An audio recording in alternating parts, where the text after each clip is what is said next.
Well, this weekend's Cowboys game has taken a twist. Aaron Rodgers won't be back. He's out for the season with a torn Achilles. He made his debut with the Jets last night only to get hurt after just 4 plays.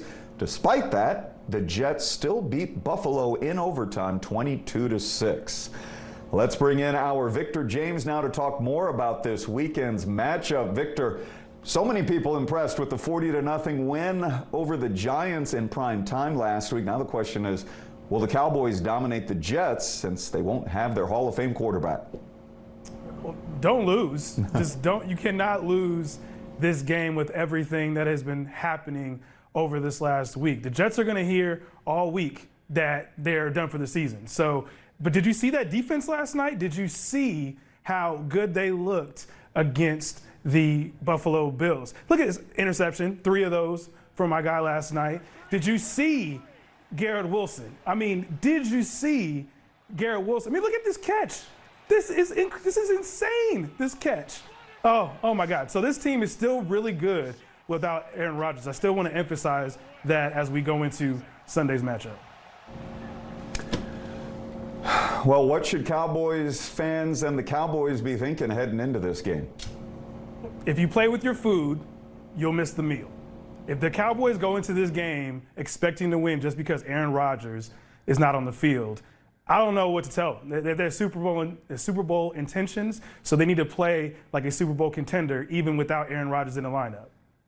Looking ahead, it's a big week for the Texas Longhorns. UT is facing Alabama in a rematch of last season's home loss. Our Victor Jaymes was at the team's home opener over the weekend and has more.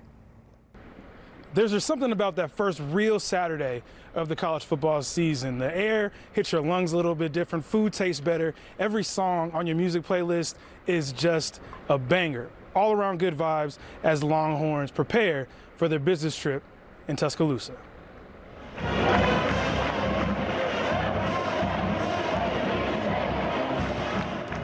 Longhorns royalty like Bijan Robinson and Vince Young pulled up to UT's season opening 37-10 win over Rice on Saturday. You know who else pulled up? That Longhorns defense. The dark side gave up less than 200 yards of total offense, forcing 3 turnovers on the day, including this pick by All-American Jalen Ford. T'Vondre Sweat held down the middle of a deep defensive line group, but he and head coach Steve Sarkisian feel there's always room for improvement. Just want to bring in our guy Victor Jaymes, talk more about Coach Prime, NIL, and the latest conversation surrounding them, because all conversations surround that.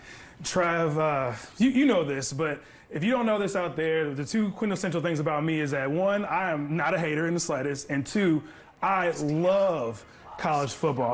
I love Deion. I grew up a huge Deion Sanders fan, so to see him have the success already, he's already won, and when he has brought this program is relevancy that they haven't had in ever. The university is backing up the Brinks truck, and I believe it was the mighty Wu-Tang Clan who said, cash rules everything. That could not be more true in Boulder. Each sold-out home game is bringing in an estimated 17 M's into the city. Players can now see some of that bread because of name, image, and likeness. Now, these athletes can make money through this boom. The conversation continues around NIL and whether it is good for college sports. Open Doors, an NIL marketing and technology company, works with schools like CU in Texas to help athletes navigate this new world. They spoke with me about how Coach Prime's presence could help his players on that end.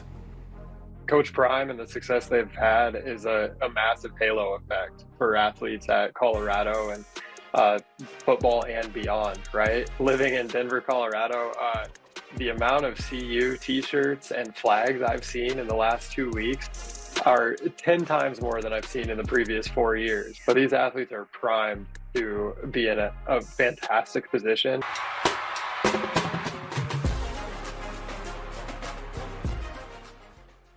That's now 4 straight wins for the Broncos, and you know what? With them at home, that means that Belton is on the road. Vic, tell me about a big test for the Tigers at Rouse.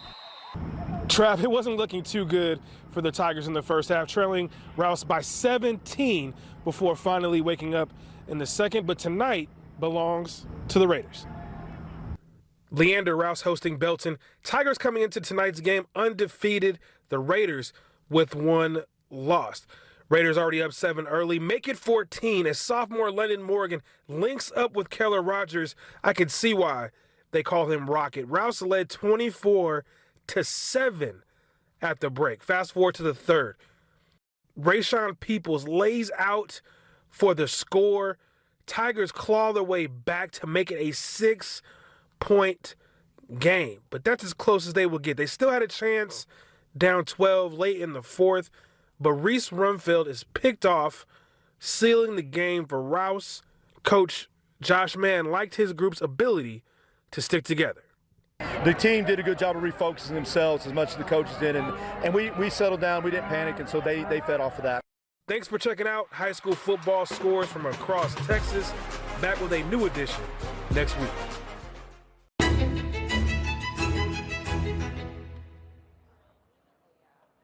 Welcome back to Beyond the Sport. I'm Adam Rosso, and as promised, my guys Victor Jaymes and Robbie Fueling are back with us to rap about some of the topics here at Big 12 Media Days. So you might be asking, where's the weakness? Well, I think it's the guy wearing the headsets. We've seen a pattern from Steve Sarkisian the first 2 seasons. A great game planner, but a not so great game day coach. And I think that could come back to haunt the Horns. We've seen it in 2 games each of the last 2 years. They've lost games on the road where they had a lead and they couldn't keep it. And that to me is coaching. I think really he's earned the nickname 7-win Sark for a reason, guys. So Texas has been the paper champion plenty of times. There's always a lot of hype around this program. But I think to live up to the hype this season, it's going to take everybody in the program, including their head coach. All right, next up, Big 12 expansion. We saw Vic's piece earlier in the show about where the Big 12 could potentially be headed. Vic, being a Cali guy, what's your stance on the Big 12 possibly looking west to become a 16-team super conference? Well, adding teams in Florida, I think the frequent flyer miles are going to be heavily used if they decide to go out west. But I think the main thing that you heard from the commissioner is that just continuing to grow the brand of the Big 12, right? Is that a little bit of a back signal to Coach Prime and the Colorado Buffs a little bit? You know, what's more young and hip than a Deion Sanders? So what's more innovative than that, right? And I think even if they don't add teams from the West Coast, you're going to see more innovation, more growth within the conference, whether it's adding coaches that understand what the Big 12 is trying to accomplish. What's the issue of the Big 12? Innovating the game and making sure. We were just talking about it over the weekend, right? Over the week, you had Mike Leach, who started running the air raid offense in the Big 12. We look up 20 years later and everybody's running the spread offense. That started in the Big 12. So even if they don't do that, they're going to emphasize and elevate the coaches that are here in order to keep growing the game, even with the notable exits of Texas and Oklahoma. The Tide star freshman, probable top 3 NBA pick, he held him scoreless in that game. All right, well, we went ahead and brought the whole crew out here with us to Houston. Victor Jaymes now joining us. And Victor, I know that this weekend and this city has a special meaning for you. Well, my papa, Booker Turner's last national championship game featured the Houston Cougars, and obviously we are in Houston. Had to dress it up and make it real for him a little bit. My grandfather was a very sharp man. Usually don't rock the shirt and tie, but I had to dress it up a little bit. And honestly, it's a real surreal moment because I am so excited. I didn't get a wink of sleep last night. I've been raised on this game and this Final Four, so to be on this stage with y'all is such a humbling experience. And I just can't wait to get everything started. Yeah, to be able to ref a championship game, a pretty incredible accomplishment. Well, Vic, his creation is something that we always look to in this show, and he put together a great little compilation of the 8 teams that showed up in this state this weekend looking to leave Texas with a title. We're going to send you out on that one and make it a good one. Texas, I'm coming home, baby.